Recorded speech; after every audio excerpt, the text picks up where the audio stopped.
Welcome to Gyandeep online classes. Download करें हमारे app को सभी प्रतियोगितात्मक परीक्षा समाधान के लिए। ज्ञानदीप ऑनलाइन क्लासेस में आप सभी का स्वागत है। आज हम लोग गौतम बुद्ध जी के उपदेश एवं धर्म प्रचार के विषय में चर्चा करेंगे।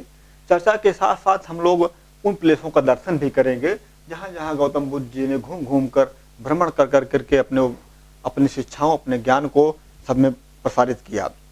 आइए देखते हैं हम लोग। सर्वप्रथम वो बोध गया का नाम इसलिए ले रहे हैं, बोध गया में ही उनको ज्ञान की प्राप्ति हुई थी। इसके बाद वो ज्ञान प्राप्ति के बाद सर्वप्रथम वो सारनाथ पहुंचते हैं।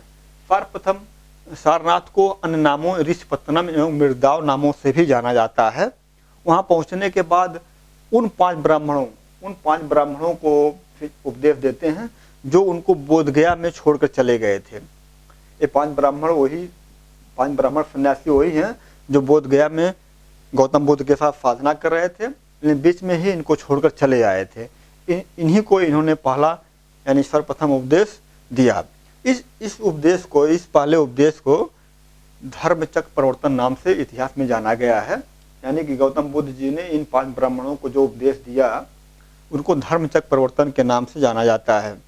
ये उपदेश जो है कि जन्म मृत्यु से संबंधित था, इस मोह माया से निकलने का उपदेश था। इसको धर्मचक्र प्रवर्तन के नाम से जाना गया है। इन्हीं ब्राह्मणों के साथ मिलकर बौद्ध संघ की स्थापना भी गौतम बुद्ध जी ने की, यानी कि बौद्ध धर्म में एक संघ की स्थापना भी हो गई। इसके बाद गौतम बुद्ध जी काशी पहुंचते हैं। काशी यानी वाराणसी, जो कि सारनाथ से कुछ ही दूर पे है। वहां पहुंचने के बाद यश नामक व्यापारी के यहाँ जाते हैं काशी में, और इसके बाद उनको अपना शिष्य बनाते हैं। और यश के माता पिता ही इनके बौद्ध धर्म के प्रथम उपासक होते हैं, यानी कि यश के माता पिता बौद्ध धर्म के प्रथम उपासक बनते हैं। इसके बाद गौतम बुद्ध जी अपने धर्म के प्रचार के लिए आगे भ्रमण करते हुए पुनः उर्वेला या बोध गया पहुँचते हैं। वहाँ जाने के बाद वहाँ तीन भाई कश्यप, नदी कश्यप और गया कश्यप को अपना शिष्य बनाते हैं।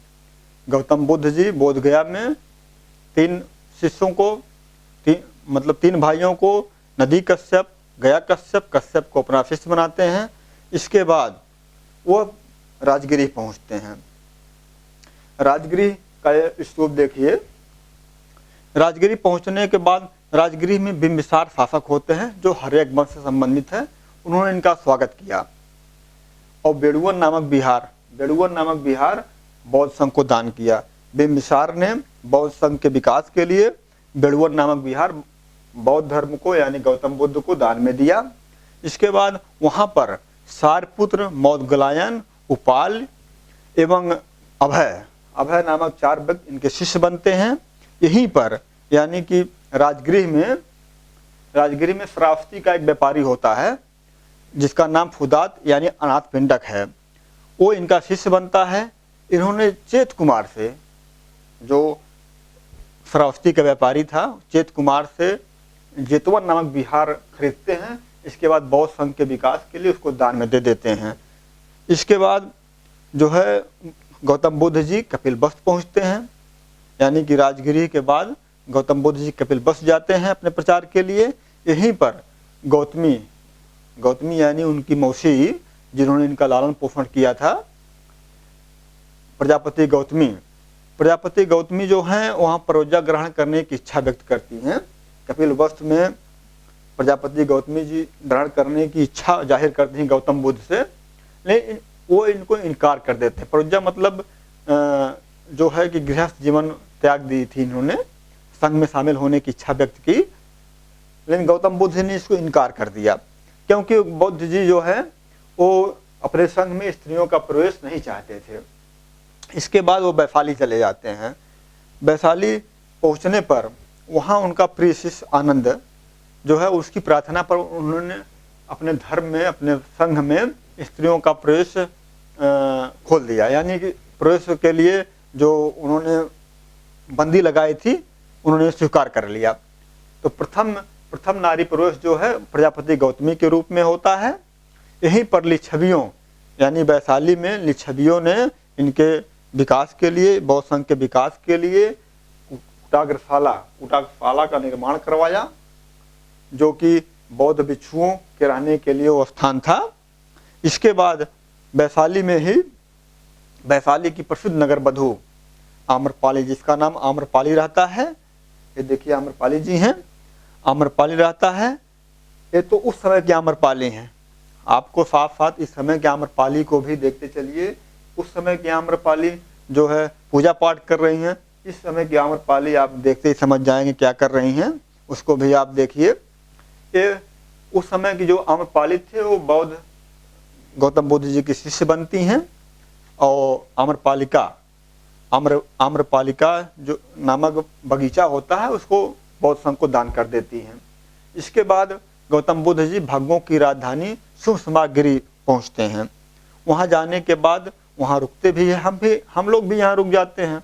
वहाँ 8वां वर्षा काल वो बिताए, यानी कि सुषमागिरी में गौतम बुद्ध जी ने अपना 8वां वर्षा काल बिताया।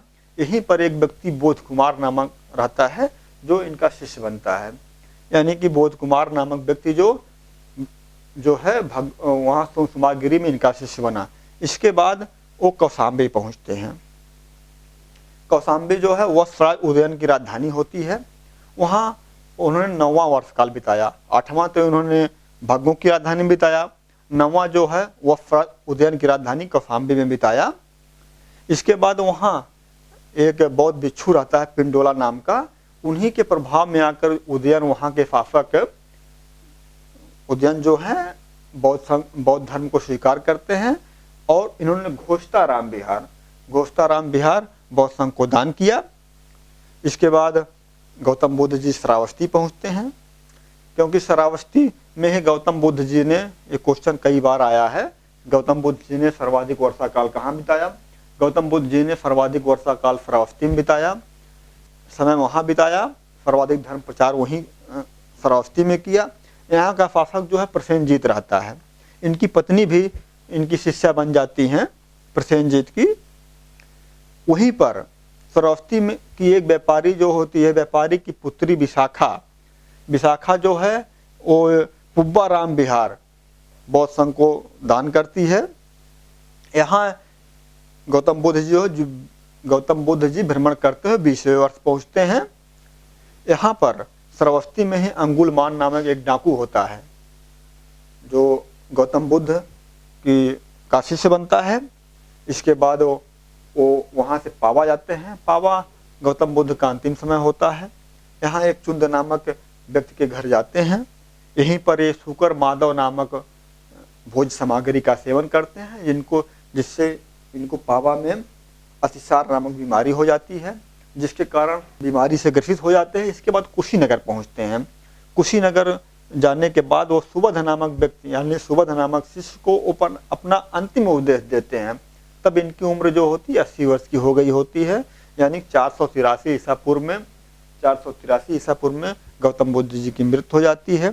इस मृत्यु को इतिहास में महापरिनिर्वाण नाम से जाना जाता है। के बाद हम लोग गौतम बुद्ध के सिद्धांत एवं उनकी विशेषताएं के विषय में अगली क्लास में चर्चा करेंगे। धन्यवाद।